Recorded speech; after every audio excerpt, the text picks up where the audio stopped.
بسم الله الرحمن الرحيم.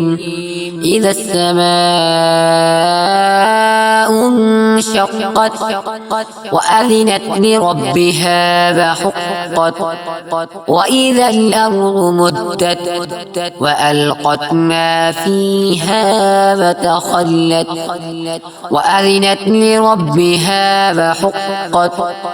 يا أيها الإنسان إنك كادح إلى ربك كدحا فملاقيه.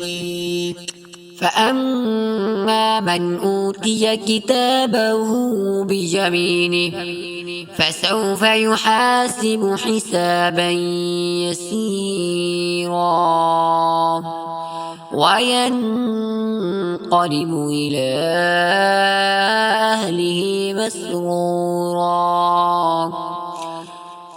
وأما من أوتي كتابه وراء ظهره فسوف يدعو ثبورا ويصلى سعيرا إنه كان في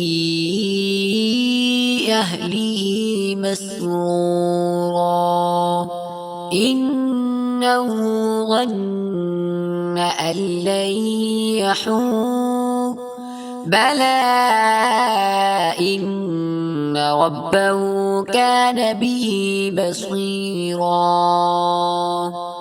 فلا أقسم بالشفق والليل وما وسق والقمر إذا اتسق لتركبن طبقا عن طبق فما لهم لا يؤمنون.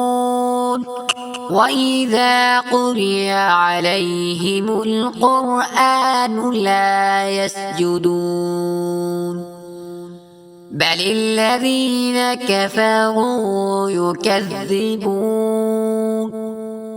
والله أعلم بما يوعون. فبشرهم بعذاب أليم إلا الذين آمنوا وعملوا الصالحات لهم أجر غير ممنون.